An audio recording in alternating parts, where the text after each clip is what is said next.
तो स्वागत है आपका एक और वीडियो में, जिसमें मैं आज आपकी सेकेंड चैप्टर की ही क्लास 10th में सेकेंड चैप्टर जो हमने कल स्टार्ट किया था बहुपद, उसमें कल मैंने कुछ क्वेश्चन समझाए थे और आज भी मैं उस चैप्टर के कुछ क्वेश्चन आपको समझाने जा रहा हूं। जिसमें आप देखें, मैंने ये वाला क्वेश्चन उठाया है। ये भी क्वेश्चन पेपर में बहुत बार पूछा गया है। मैंने कल आपको बताया था इस एक्सरसाइज में दो एक्सरसाइज है, 2.1 और 2.2। 2.2 में से ही क्वेश्चन आना है, जिसमें शून्य ज्ञात करना सबसे ज्यादा इंपॉर्टेंट है। तो अब एक चैप्टर से कोई एक टॉपिक पढ़ा जाए तो उसको आप अच्छे से ही पढ़ लें, ताकि पेपर में फंस जाए। तो लगभग इंपॉर्टेंट क्वेश्चन ही हम आपको पढ़ा रहे हैं। तो देखते हैं, इस क्वेश्चन को पढ़ते हैं। अगर आपने इससे पहले दो वीडियो नहीं देखे तो क्लास 10th वाले जरूर वो वीडियो देख लें। पढ़ते हैं। द्विघात बहुपद, यहां केवल बहुपद लिखें। द्विघात बहुपद 3x² - x - 4 के शून्य ज्ञात कीजिए और शून्यकों तथा गुणांकों के बीच संबंध की सत्यता की जांच कीजिए। चलते हैं, सॉल्व करते हैं इसको हम। जिस बहुपद का आपको शून्य ज्ञात करना हो उसको 0 के बराबर लेते हैं। तो आप लिखेंगे, दिया है बहुपद। क्या है बहुपद? 3x² - x - 4 बराबर में 0। सबसे पहला काम रहता है x² के आगे जो संख्या है, x² के आगे जो संख्या है उसका गुणा 4 से करना। तो आपको 3 का गुणा 4 से करना है, तो कितना आएगा? 12। अब आपको ऐसी संख्याएं बताना है जिनका गुणा करें तो 12 आए और घटाएं, ये वाला चिन्ह देखना रहता है, घटाएं तो 1 आए। तो 4 गुणे 3 कर दें तो 12 और 4 में से 3 घटा दें तो 1, यही बनेगा। तो x के आगे कोई संख्या नहीं है तो यहां 1 माना जाएगा। इस 1 की जगह आपको 4 - 3 लिखना है, तो ये बनेगा आपका 3x² - 4 - 3x। ध्यान दें, मैं दोबारा बता रहा हूं, इस x के आगे कुछ नहीं है तो साईं बाबा की बात मान लेना है। साईं बाबा क्या बोला करते थे? सबका मालिक एक। तो यहां 1 मानना है और 1 की जगह 4 - 3 लिख देना है। x आ गया -4 बराबर में 0। अब आप माइनस का गुणा कर दें और साथ में x का, तो x का गुणा करेंगे तो यहां 4 का 4x हो जाएगा, 3 का 3x, साथ में ये माइनस भी अंदर जाएगा तो 4 के आगे माइनस लग जाएगा और 3 के आगे, तो ये हो जाएगा आपका 3x² माइनस के 4x प्लस के 3x माइनस के 4 बराबर में 0। दो दो के जोड़े बना लें। पहले जोड़ा से आप देख रहे हैं केवल x कॉमन है, क्योंकि x यहां है और यहां है, तो आपको x कॉमन कर देना है, तो आएगा 3x माइनस x हट जाएगा तो क्या आएगा? 4 प्लस, इन दोनों से क्या लेंगे कॉमन आप? 1, तो क्या आएगा? 3x - 4 बराबर में 0। अब आप देखें, सेम सेम कोई कोष्टक दिख रहा है क्या आपको जो सेम सेम हो? प्लस के पहले ये देखो, यहां आया ये कोष्टक, क्या है ये? 3x - 4 और यहां भी क्या है? 3x - 4। तो आप 3x - 4 कॉमन निकाल दे तो यहां आगे सबसे क्या बचेगा? केवल ये वाला x, ये ब्रैकेट हमने बाहर लिया है, यहां ये चीज निकल जाएगी तो 1 बचेगा, बराबर में क्या हो जाएगा आपका? 0। तो ये आपके इसके गुणनखंड हो चुके हैं। अब आगे का कॉन्सेप्ट होता है कि ये दो ब्रैकेट है जिनका गुणनफल 0 है, या तो ये वाला ब्रैकेट 0 होने वाला है या ये वाला। तो अब हम क्या करेंगे? लिखेंगे कि या तो 3x - 4 बराबर 0, तो सबसे पहले 4 को भेजें उस तरफ, तो ये बनेगा 3x बराबर में 0 + 4, यानी 3x बराबर में प्लस के 4, तो x बराबर क्या आ जाएगा? 4/3। ये आपका एक x का मान होने वाला है। और या तो x + 1 बराबर 0, तो प्लस का 1 उस तरफ ले जाए तो x बराबर आपका आएगा 0 - 1, यानी x बराबर क्या आ जाएगा? -1। ये इसका एक शून्यक होने वाला है। अब आगे की व्यवस्था है, जैसा कि उसने बोला है, शून्यकों तथा गुणांकों के बीच संबंध की सत्यता की जांच। तो मैंने कल आपको दो फॉर्मूले पढ़ाए थे, शून्यकों का योगफल, शून्यकों का गुणनफल। तो देखें नीचे, पहला फॉर्मूला हम आपका लिख रहे हैं, क्या बताया था हमने, शून्यकों का गुणनफल। सबसे पहले योगफल लिखना पड़ेगा, योगफल। आपको फॉर्मूला बताया गया था -b/a। अब आप पूछोगे सर b क्या है, a क्या है, तो शायद आपने पहली वीडियो नहीं देखी, उसको जरूर देख लें। b होता है x का गुणांक और a होता है x² का गुणांक। तो b के आगे कुछ नहीं है, तो अभी अभी बताया था साईं बाबा की बात मानना 1, और आगे चिन्ह माइनस का है तो -1, और a का मान माना जाएगा 3।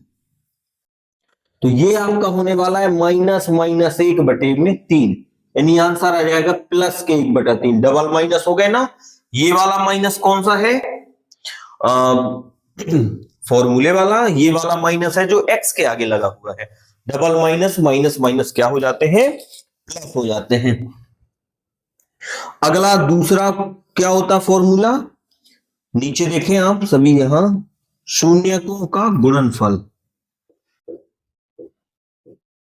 गुणनफल का फॉर्मूला होता है c/a। अब आप मुझे बताएं c क्या है, अचर पद क्या है, अचर पद होता है c 4 माइनस के, और a क्या है आपका 3, यही इसका आंसर है। तो ये पूरा का पूरा क्वेश्चन आपका सॉल्व हो गया है। अब हम एक आध क्वेश्चन और देख लेते हैं अभी इस टॉपिक से, ठीक है।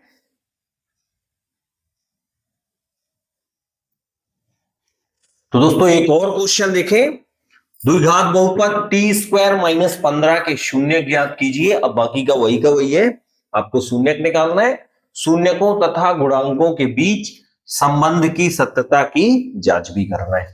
तो बहुपद आपका ये है t² - 15। आप ध्यान से देखें, इस बहुपद में केवल 2 ही पद है, तीसरा पद नहीं है, यानी यहां t का गुणांक नहीं है, तो या तो इसमें डायरेक्ट कॉमन मिलेगा।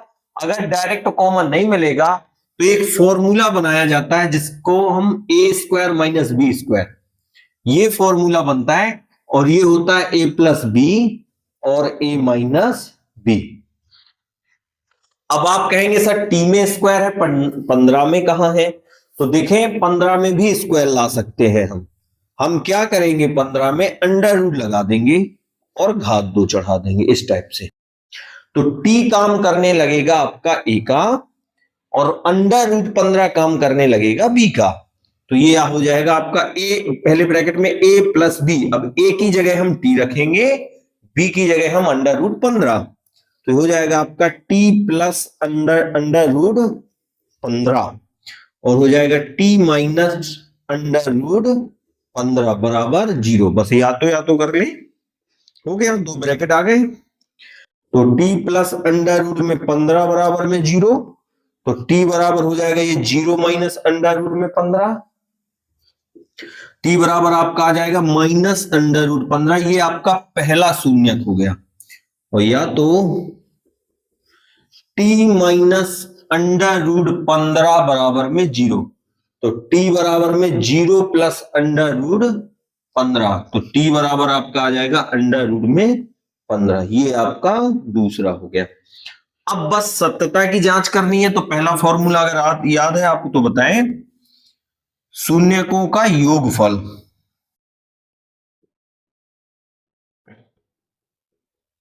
शून्यकों का योगफल -b/a। अब दिमाग लगाते हैं, b क्या होगा, a क्या होगा, तो b होता है x का गुणांक, या यहां t है x की जगह, तो t का गुणांक। अब t तो है ही नहीं, t ही नहीं है तो उसका गुणांक माना जाएगा 0।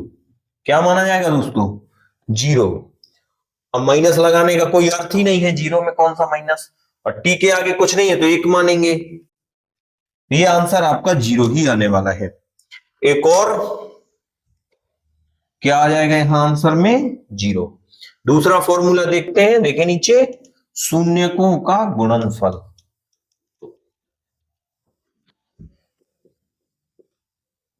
गुणनफल क्या होता है, तो अचर पद। अचर पद को क्या बोल देते हैं, c। अचर पद को क्या बोलते हैं दोस्तों, c/a। अब अचर पद है -15/a, इसका आंसर आपका हो जाएगा -15। ये भी क्वेश्चन कई बार पूछा गया है। तो अब इसमें एक टाइप और है जिसमें आपको शून्यकों का योगफल और शून्यकों का गुणनफल दिया रहेगा और पूछेगा कि हमें द्विघात बहुपद बताएं। इसका जस्ट उल्टा है, यहां आपको बहुपद दिया है, आप शून्यकों का योगफल निकाल रहे हैं और शून्यकों का गुणनफल। इसका जस्ट अपोजिट, उसका मैं आपको एक फॉर्मूला बता देता हूं कि द्विघात बहुपद का क्या होता है, और उनमें आप फॉर्मूला में पुट करेंगे और आंसर आ जाएगा। देखते हैं। तो देखिए दोस्तों, द्विघात बहुपद का एक फॉर्मूला होता है, फॉर्मूला होता है एक्स स्क्वायर माइनस शून्यकों का योगफल, शून्यकों का योगफल इनटू में एक्स प्लस शून्यकों का गुणनफल, शून्यकों का क्या गुणनफल। लिख रहा आपको, लिख लेना। हम बोल रहे हैं एक्स स्क्वायर माइनस शून्यकों का योगफल इंटू एक्स प्लस शून्यकों का गुणनफल। अब हम बस इस फॉर्मूले में रख देते हैं। जैसे आप देखेंगे 2.2 पढ़ रहे हैं, दूसरे का पहला सवाल हम आपको बता रहे हैं। तो देखें दोस्तों, दूसरा क्वेश्चन हम बता रहे हैं 2.2 का। तो देखें, एक द्विघात बहुपद ज्ञात कीजिए। प्रश्न है जिसके शून्यकों का योगफल और गुणनफल क्रमशः दी गई संख्याएं हैं। यानी आप पहला और दूसरा, मैंने 2 एग्जांपल उठाए हैं। तो पहला सवाल है, इसमें ये कहलाएगा योगफल 1/4, ये कहलाएगा इसका गुणनफल। तो आप पहले इसमें लिख देंगे कि दिया है शून्यकों का योगफल, शून्यकों का योगफल क्या दिया है आपको 1/4। फिर क्या दिया है, शून्यकों का, बिल्कुल 2 ही लाइन का सवाल है ये, लेकिन आ जाता है पेपर में। गुणनफल क्या है आपका -1। ऊपर फॉर्मूला देखें हमने क्या बताया, एक्स स्क्वायर। फॉर्मूला आपको लिखना ही है हर बार, एक्स स्क्वायर माइनस, क्योंकि मैं फॉर्मूला क्या, ये 2-3 लाइन होता है, बाकी आंसर तो आ ही जाता है। शून्यकों का योगफल x प्लस शून्यकों का गुणनफल, शून्यकों का गुणनफल। ये वीडियो सभी के लिए बहुत उपयोगी है। वीडियो हमेशा पूरा देखा करें, स्किप ना किया करें। तो एक्स स्क्वायर माइनस शून्यकों का योगफल, इसकी जगह आपको क्या लिख देना है, 1/4, और फिर इसके बाद में x इंटू में प्लस शून्यकों का गुणनफल, गुणनफल की जगह रखना आपको -1। यहां डबल चेंज हो रहे हैं, प्लस माइनस माइनस ही हो जाता है। तो ये बन जाएगा x square minus 1/4x minus 1। आपको क्या करना है, इसमें पूरे में गुणा करना पड़ेगा 4 का। बहुत चाहे तो आगे इक्वल का साइन लगा सकते हैं, आपको पीछे 0 नहीं लेना है। लिखेंगे 4 का गुणा करने पर, पूरे समीकरण में 4 का गुणा कर देंगे, जहां बटे में 4 है वहां से वो हट जाएगा। तो यहां आपका आ जाएगा ये एक्स स्क्वायर माइनस, यहां से 4 हट जाएगा, केवल x, 1 लिखा नहीं जाता इनटू में, और यहां 4 एकम 4। तो ये हो गया आपका इसका आंसर। अब आप इसको करके देखें और आंसर शीट में देखें, ये शून्यकों का योगफल है और ये क्या है, गुणनफल। तो आप यहां पे लिख देंगे √2 और यहां लिख देंगे +1/3 और 3 का गुणा कर देंगे और आंसर आ जाएगा। आप सभी लोग दूसरे चैप्टर को ठीक तरीका से रिवाइज कर ले। लगभग मोस्टली क्वेश्चन हमने इस चैप्टर के कवर कर लिए। अब हम नेक्स्ट जो हमारी वीडियो रहेगी ना, वो 3 पार्ट से रहेगी, जिसमें मैं आपको प्रतिस्थापन विधि और विलोपन विधि बहुत अच्छे से समझाने वाला हूं। तो आज के लिए इतना ही, फिर मिलते हैं।